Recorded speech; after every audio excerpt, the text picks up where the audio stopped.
Welcome back. It's McSquidly, and it is October 15th, and we are going to read a chapter from a spooky book every day until the end of October. And I have chosen the book Sherlock Holmes and the Hound of the Baskervilles by Sir Arthur Conan Doyle. I read this book a long time ago. I have read all of the Sherlock Holmes books. Or rather, I should say all of Conan Doyle's Sherlock Holmes books. Yeah. If you've ever watched Wishbone as a kid, they did an episode, back in the 90s of this book. And I thought it was really scary. It may not be the scariest book, but I thought it would be a really great book to read through, kind of a mystery. And so for now, let's grab some popcorn, turn down the lights, put on that spooky ambiance, and let's get reading. Chapter 1, Mr. Sherlock Holmes. Mr. Sherlock Holmes, who was usually very late in the mornings, save upon those not infrequent occasions when he was up all night, was seated at the breakfast table. I stood upon the hearth rug and picked up the stick which our visitor had left behind him the night before. It was a fine, thick piece of wood, bulbous-headed, of the sort which is known as a penongloyer. Just under the head was a broad silver band, nearly an inch across. To James Mortimer, M.R.C.S., from his friends of the C.C.H., was engraved upon it, with the date 1884. It was just such a stick as the old-fashioned family practitioner used to carry, dignified, solid, and reassuring. "Well, Watson, what do you make of it?" Holmes was sitting with his back to me, and I had given him no sign of my occupation. "How did you know what I was doing? I believe you have eyes in the back of your head." "I have at least a well-polished, silver-plated coffee-pot in front of me," said he. "But tell me, Watson, what do you make of our visitor's stick? Since we have been so unfortunate as to miss him and have no notion of his errand, this accidental souvenir becomes of importance. Let me hear you reconstruct the man by an examination of it." "I think," said I, following as far as I could the methods of my companion, "that Dr. Mortimer is a successful, elderly medical man, well esteemed, since those who know him give him this mark of their appreciation." "Good," said Holmes. "Excellent." "I think, also, that the probability is in favor of his being a country practitioner who does a great deal of his visiting on foot." "Why so?" "Because this stick, though originally a very handsome one, has been so knocked about that I can hardly imagine a town practitioner carrying it. The thick iron ferrule is worn down, so it is evident that he has done a great amount of walking with it." "Perfectly sound," said Holmes. "And then again, there is the Friends of the C.C.H. I should guess that this to be something Hunt, the local Hunt, to whose members he has possibly given some surgical assistance, and which has made him a small presentation in return." "Really, Watson, you excel yourself," said Holmes, pushing back his chair and lighting a cigarette. "I am bound to say that in all accounts which you have been so good as to give of my own small achievements, you have habitually underrated your own abilities. It may be that you are not yourself luminous, but you are a conductor of light. Some people without possessing genius have a remarkable power of stimulating it. I confess, my dear fellow, that I am very much in your debt." He had never said as much before, and I must admit that his words gave me keen pleasure, for I had often been piqued by his indifference to my admiration, and the attempts which I had made to give publicity to his methods.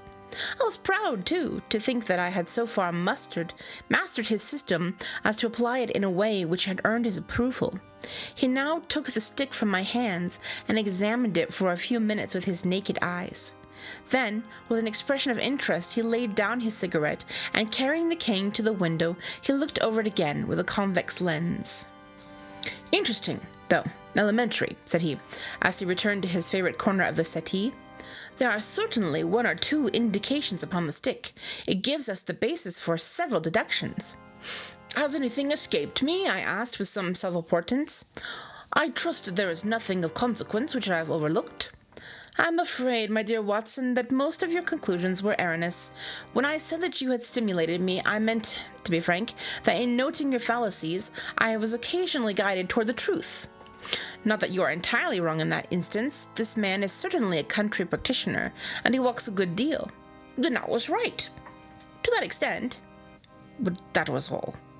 No, my dear Watson, not all, by no means all. I will suggest, for example, that a presentation to a doctor is more likely to come from a hospital than from a hunt, and that when the initials CC are placed before the hospital words Charing Cross, very natural suggest themselves. You may be right. The probability lies in that direction, and if we take this as a working hypothesis, we have a fresh basis from which to start our construction of this unknown visitor. Well then, supposing that CCH does stand for Charing Cross Hospital, what further inferences may we draw? Do none suggest themselves? You know my methods. Apply them. I can only think of the obvious conclusion that the man has practiced in town before going to the country. I think that we might venture a little further than this. Look at it in this light. On what occasion would it be most probable that such a presentation will be made? When would his friends unite to give him a pledge of their goodwill? Obviously at the moment when Dr. Mortimer withdrew the service of the hospital in order to start a practice for himself. We know there has been a presentation. We believe there may have been a change from a town hospital to a country practice. Is it then stretching our inference too far to say that the presentation was on the occasion of the change? It certainly seems probable. Now, you will observe that he could not have been on the staff of the hospital, since only a man well established in a London practice could hold such a position, and such a one would not drift into the country. What was he then? If he was in the hospital, and yet not on the staff, he could only have been a house surgeon or a house physician, little more than a senior student. And he left 5 years ago, the date's on the stick, so your grave middle-aged family practitioner vanishes into thin air, my dear Watson, and there emerges a young fellow under 30, amiable, unambitious, absent-minded, and the possessor of a favorite dog, which I should describe roughly as being larger than a terrier and smaller than a mastiff. I laughed incredulously as Sherlock Holmes leaned back in his settee and blew little wavering rings of smoke up to the ceiling. As to the latter part, I have no means of checking you, said I, but at least it is not difficult to find out a few particulars about the man's age and professional career. From my small medical shelf, I took down the medical directory and turned up the name. There were several Mortimers, but only one who could be our visitor. I read his record aloud. Mortimer James, M.R.C.S., 1882, Grimpen, Dartmoor, Devon, house surgeon from 1882 to 1884 at Charing Cross Hospital, winner of the Jackson Prize for Comparative Pathology with essay entitled Is Disease a Reversion, corresponding member of the Swedish Pathological Society, author of Some Freaks of Atavism, Lancelot, 1882. Do we progress? Journal of Psychology, March 1883. Medical officer for the parishes of Grimpen, Thorsley, and High Barrow. No mention of that local hunt, Watson, said Holmes with a mischievous smile, but a country doctor, as you very astutely observed. I think that I am fairly justified in inferences. As to the adjectives, I said, if I remember right, amiable, unambitious, and absent-minded. It is my experience that it only an amiable man in this world who receives testimonials, only an unambitious one who abandons a London career for the country, and only an absent-minded one who leaves his stick and not his visiting card after waiting an hour in your room. And the dog? Has been in the habit of carrying this stick behind its master. Being a heavy stick, the dog has held it tightly to the middle, and the marks of his teeth are very plainly visible. The dog's jaw, as shown in the space between these marks, is too broad in my opinion for a terrier, and not broad enough for a mastiff. It may have been— Yes, by Jove! It is a curly-haired spaniel! He had risen and paced the room as he spoke. Now he halted in the recess of the window. There was such a ring of conviction in his voice that I glanced up in surprise. "My dear fellow, how can you possibly be so sure of that?" "For the very simple reason that I see the dog himself on our very doorstep, and there is the ring of its owner. Don't move, I beg you, Watson. He is a professional brother of yours, and your presence may be of assistance to me. Now is the dramatic moment of fate, Watson. When you hear a step upon upon the stair which is walking into your life, and you know not whether for good or ill? What does Dr. James Mortimer, the man of science, ask of Sherlock Holmes, the specialist in crime? Come in!" The appearance of our visitor was of surprise to me, since I had expected a typical country practitioner.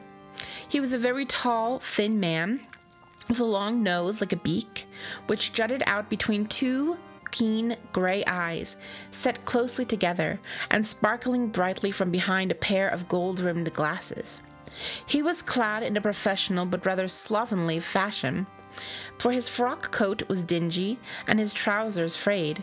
Though young, his long back was already bowed, and he walked with a forward thrust of his head and a general air of peering benevolence. As he entered, his eyes fell upon the stick in Holmes's hand, and he ran toward it with an exclamation of joy. "I am so very glad," said he. "I was not sure whether I had left it here or in the shipping office. I would not lose that stick for the world."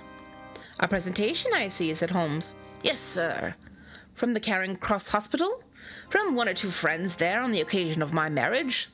"Dear, dear, that's bad," said Holmes, shaking his head. Dr. Mortimer blinked through his glasses in mild astonishment. "Why, was it bad?"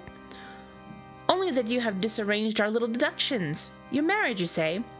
"Yes, sir, I'm married, and so left the hospital, and with it all hopes of consulting a practice. It was necessary to make a home of my own." "Come, come, we are not so far wrong after all," said Holmes. "And now, Dr. James Mortimer—" "Mr., sir, Mr. A humble M.R.C.S. And a man of precise mind, evidently. A dabbler in science, Mr. Holmes. A picker-up of shells on the shores of great unknown ocean. I presume that it is Mr. Sherlock Holmes whom I am addressing, and not— No, this is my dear friend Dr. Watson." "Glad to meet you, sir. I have heard your name mentioned in connection with that of your friend. You interest me very much, Mr. Holmes. I had hardly expected you— so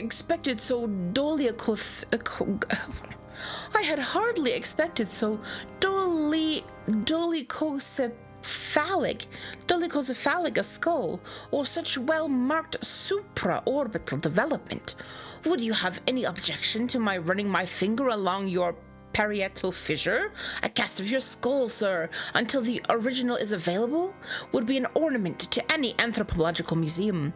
It is not my intention to be fulsome, but I confess that I covet your skull." Sherlock Holmes waved our strange visitor into a chair. "You are an enthusiast in your line of thought, I perceive, sir, as I am in mine," said he. "I observe from your forefinger that you make your own cigarettes. Have no hesitation in lighting one." The man drew out paper and tobacco and twirled the one up in the other with surprising dexterity. He had long, quivering fingers as agile and restless as the antennae of an insect. Holmes was silent, but his little darting glances showed me the interest which he took in our curious companion.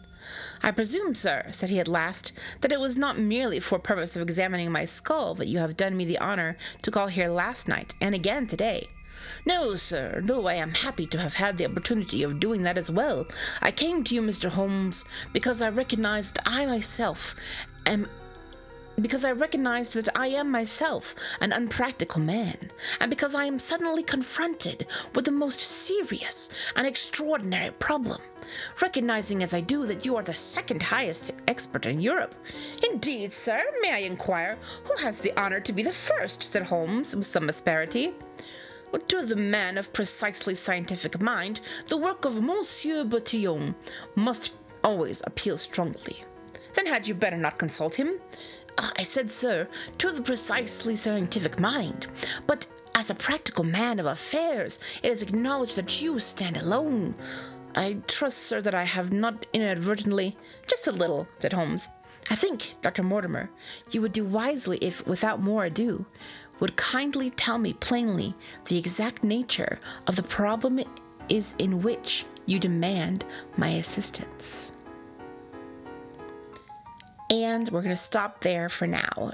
Chapter 2 is called The Curse of the Baskervilles. So the title is right there. So I think we're going to get the mystery unfolding in the next chapter. So I'll see you back tomorrow at midnight. Bye.